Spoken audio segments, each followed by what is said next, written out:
اور اس کی گواہیاں تو میرے خیال میں آپ کو کچھ بھی نہ کریں. میں تو کہہ رہا ہوں کہ ترلا منت کر کے جنرل کہہ رہا ہوں جسٹس شوکت عزیز صدیقی صاحب کو اس میں ڈال لیں اور لے آئیں ان کو پارٹی میں اپنی, اور لڑائیں ان کو الیکشن تگڑا کر کے راولپنڈی سے, اور وہ بتائیں گے کہ اصل گیم کیا تھی. اس قسم کے لوگ جب آپ کے ساتھ مل جائیں گے تو دیکھیے گا آنے والے وقتوں میں چیزیں کیسے لوگوں کی سمجھ میں آئیں گی. یہ تبدیلی پروجیکٹ ساکن نثار جنرل باجوہ جنرل فیض آصف سعید کھوسہ کی مکمل حمایت کے بغیر کامیاب نہیں ہو سکتا. سینئر رہنماؤں نے نواز شریف کو مشورہ دیا ہے کہ اب واحد راست مثبت جارحانہ طریقہ کار ہے, جو میں نے شروع میں کہا کہ ایک اگریسو سیاست کرنی پڑے گی, ورنہ یہ بات وہاں تک نہیں جائے گی جہاں تک آپ سوچ رہے ہیں.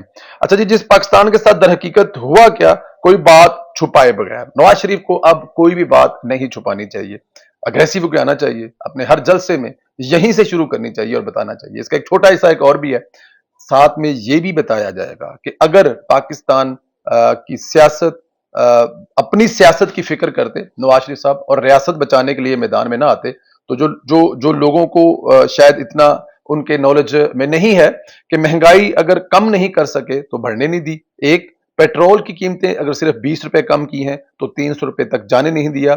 ڈالر جو کہ 300, 350, 400 تک جا رہا تھا اس کو 250 پہ روکا ہوا ہے.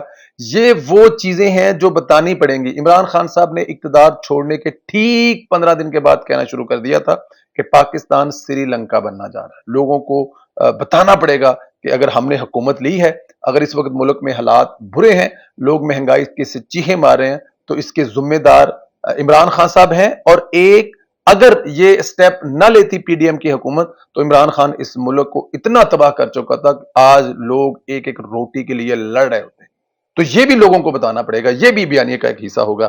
پی ڈی ایم کی حکومت عمران خان کو ایک اور بڑا سرپرائز دینے کے لیے تیار ہے. عمران خان کا قومی اسمبلی میں واپس جانے کا اعلان گلے پڑ گیا. پی ڈی ایم کی حکومت نے پی ٹی آئی کے مزید 15 اراکین کو اسمبلی کو ڈی نوٹیفائی کرنے کی سمری تیار کر لی ہے. ذرائع کے مطابق 35 استعفے منظور کے بعد مزید 15 اراکین جو عمران خان کے کافی قریب سمجھے جاتے ہیں ان کو بھی فارغ کر دیا جائے گا. ڈی نوٹیفائی ہونے والے 35 اراکین میں سے سرکاری رہائش گاہیں 24 گھنٹے میں خالی کرنے کا حکم دیا گیا, الٹیمیٹم دیا گیا.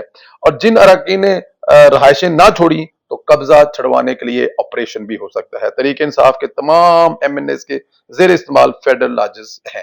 یہ دیکھیں عمران خان یہی کرتا تھا اور وہ لوگ اس کو پسند کرتے تھے. تو پھر سیاست ہے, پھر آ جائے میدان میں. ایک تو جب یہ ایم این اے نہیں رہے تو ان کے پاس وہ رہائشیں کس چکر میں پڑی ہوئی ہیں, لاجز سے نکالیں ان کو. حکومت میں نہیں ہے, ایم این اے نہیں ہے, استعفے قبول ہو گئے ہیں, جائیں عوام میں سیاستدان اٹھائیں اپنا سامان, بھنگ پوسرا چکو تو نظر نہ ہو. یہ جو عمران خان سوچ کے بیٹھا ہوا تھا نا کہ ہم لوگ واپس جائیں گے اسمبلی میں, اور واپس جا کر اسمبلی میں ہم لوگ جو ہوگا, جو اگلا وزیر اعظم بنے گا, نگران وزیر اعظم, اس میں پھر ہمارا حصہ ہوگا. ظاہر ہے ہم اپوزیشن لیڈر ہوں گے تو ہماری جو اس میں مرضی شامل ہوگی کہ ہم کس کو لے کے آنا چاہتے ہیں. تو اس وقت عمران خان کو اسمبلی سے نکال کر باہر پھینکا ہے.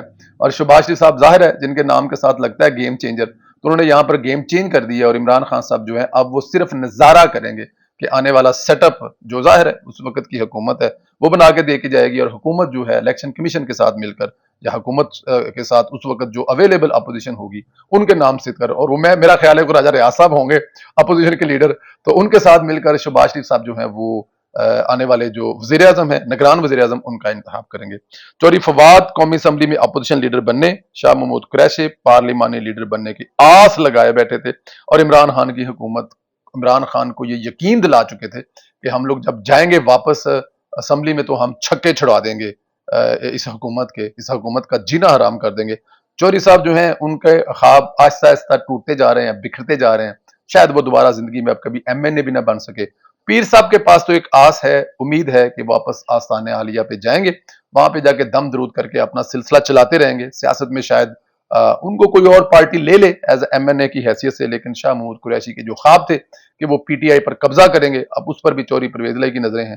اور فواد چوری کی تو ایسی کوئی بڑی خواہش نہیں تھی کہ وہ پارٹی کے چیئرمین بن سکیں, لیکن ظاہر ہے بہت ساری آسیں امیدیں انہوں نے لگائی ہوئی تھی. موجودہ حالات میں وہ اپوزیشن لیڈر بننے سوچ رہے تھے کہ اپوزیشن لیڈر بنیں گے اور بڑا ٹف ٹائم دیں گے اسمبلی میں, لیکن ایسا کچھ نہیں ہونے والا. نواز شریف نے ان تمام کی جو سیاست ہے وہ ڈیفینیٹ 35 سال کی جو سیاست ہے, 35 سال جو سیاست کی ہے, میرا خیال ہے اس کو نچوڑ کر جو نواز شریف سامنے لے کے آئیں گے. اور وہ اس وقت عمران خان کی ٹکر تو نہیں کہہ سکتے کہ عمران خان اس لیول کا لیڈر تو نہیں ہے, کہ نواز صاحب ان سے مقابلہ کریں، لیکن کیونکہ جس حد تک عمران خان گر چکا ہے اس کو سبق سکھانے کے لیے میاں صاحب کو میدان میں تو آنا پڑے گا۔ جی اگلے ویلاگ میں آپ کو یہ بتائیں گے، سوشل میڈیا پر یہ خبر چل رہی ہے کہ شاہ محمود اگلی جو شاہد حقان باسی صاحب ہیں وہ پاکستان مسلم لیگ نون چھوڑ کر کوئی نئی پارٹی بنا رہے ہیں۔ اس پر آپ کو اگلے جو ہمارا ویلوگ ہوگا اس میں اپڈیٹ کریں گے۔ اس وقت تک اجازت دے، اپنا خیال رکھیں، خدا حافظ۔